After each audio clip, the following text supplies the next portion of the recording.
اللہ کے نبی علیہ السلام تو ان سے فرمائیں گے کہ بھائی قرآن تم نے نہیں پڑھا تھا؟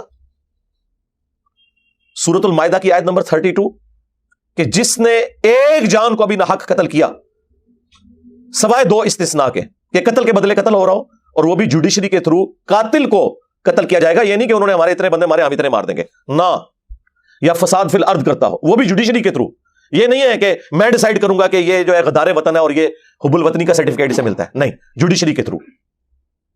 یہ 2 استثناء ہے. ان کے سوا اگر کسی انسان نے دوسرے انسان کو قتل کیا, انسان کو, مسلمان نہیں, کوئی بھی زیرو انسان, گویا اس نے پوری انسانیت کا قتل کیا. اور جس نے ایک جان کی زندگی بچائی گویا اس نے پوری انسانیت کو بچا لیا. اور پھر جس شان سے اللہ تعالیٰ نے سورۃ البقرہ میں فرمایا وَلَكُمْ فِي الْقِصَاصِ حَيَاةٌ يَا أُولِي الْأَلْبَابِ, قتل کے بدلے قتل کرنے میں انسانیت کی زندگی چھپی ہے اے عقل مندو, تاکہ تم بچ سکو. باقی تمام گناہوں کے لیے اسلام میں یہ ہے کہ معافی اور درگزر کی روش اختیار کرو, لیکن قتل اتنا بڑا جرم ہے کہ اس کے اگینسٹ اللہ نے فرمایا کہ قتل کے بدلے قتل کرنے میں انسانیت کی زندگی چھپی ہے, کیونکہ قتل کے بدلے جب قتل آپ نہیں کریں گے تو ڈیٹرنس نہیں ہوگی تو قاتل کو اور موقع ملے گا. اور اس میں مسلمان اور غیر مسلمان کی کوئی تفریق نہیں ہے, یہ ذہن میں رکھیے گا. صحیح بخاری میں حدیث ہے جس نے ایک ذمی کافر کو جو عہد کی پاسداری کے تحت ایک مسلمان ملک کے اندر ٹیکس دے کر جزیہ دے کر رہ رہا ہے, اس کی حفاظت کی ذمہ داری اس مسلمان ملک کی فوج کے اوپر ہے. اس کو بھی اگر کسی نے ناحق قتل کر دیا غیر مسلم کو تو وہ جنت کی خوشبو بھی نہیں پائے گا, حالانکہ جنت کی خوشبو 40 سال کی مسافت سے آ رہی ہوگی, لیکن ایک غیر مسلم کو بھی ناحق قتل کرنے والا جنت کی خوشبو نہیں پائے گا.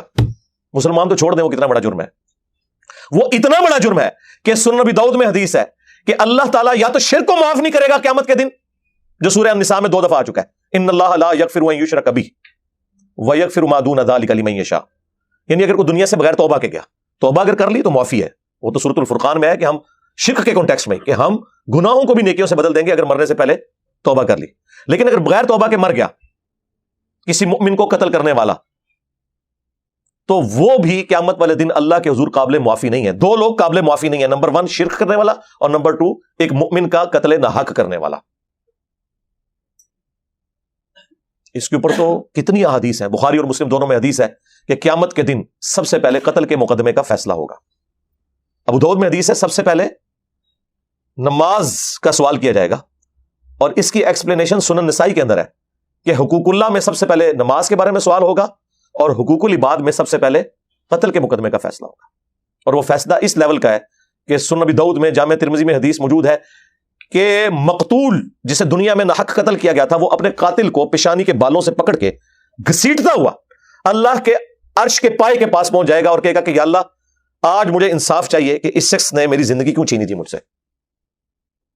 یعنی اس کی اتنی فریگنس ہوگی, اور نبی اسلام کے الفاظ ہیں کہ اس کی رگوں سے خون بہ رہا ہوگا اور اس نے اپنے قاتل کو پکڑا ہوگا پیشانی کے بالوں سے. اتنا سینسٹیو ایشو. اسی لیے جامعہ ترمذی میں سنن ابن ماجہ میں موجود ہے کہ نبی علیہ السلام نے فرمایا کہ کعبے کی خوشبو بڑی اچھی ہے, لیکن اللہ کی قسم اللہ کے نزدیک ایک مؤمن کی حرمت کعبے سے بھی بڑھ کر ہے. اس طرح ترمذی کے اندر آیا کہ اگر کوئی شخص پوری دنیا کو تباہ و برباد کر دے, اور پوری دنیا میں مکہ مدینہ بھی آتے ہیں, اس سے بڑا جرم ہے کسی مؤمن کو ناحق قتل کرنا اللہ کے نزدیک. ایک ترمذی میں روایت ہے, اس کی سند میں کلام ہے, لیکن اپنے اصول میں وہ حدیث بالکل ٹھیک ہے کیونکہ بخاری میں اسے سپورٹیو ایک حدیث ہے. ترمذی کے الفاظ ہے کہ اگر زمین و آسمان کی ساری مخلوقات مل کے ایک مومن کو قتل کر دے تو اللہ تعالیٰ پرواہ نہیں کرے گا کہ یہ پوری زمین و آسمان کی مخلوقات ایک طرف ہیں, سارے جہنم میں پھینک دیے جائیں گے ایک مومن کے قتل کے بدلے میں. اور اس کو سپورٹیو وہ بخاری کی حدیث ہے جب حضرت عمر فاروق رضی اللہ تعالیٰ عنہ کے سامنے ایک قتل کا مقدمہ پیش ہوا اور آپ رضی اللہ تعالیٰ عنہ کو بتایا گیا کہ اس میں فلاں گاؤں والے شامل ہیں, تو آپ نے فرمایا اگر پورا گاؤں بھی شامل ہوا نا میں سب کو اس کے بدلے میں قتل کرواؤں گا. یہ جناب انسانی جان کی اہمیت ہے. اور یہاں پہ آپ دیکھ لیں انسانی جان کی کوئی اہمیت نہیں, اور ایک مسلمان دوسرے مسلمان کو قتل کر رہا ہے اسلام کے نام کے اوپر. یہ کون سا اسلام ہے؟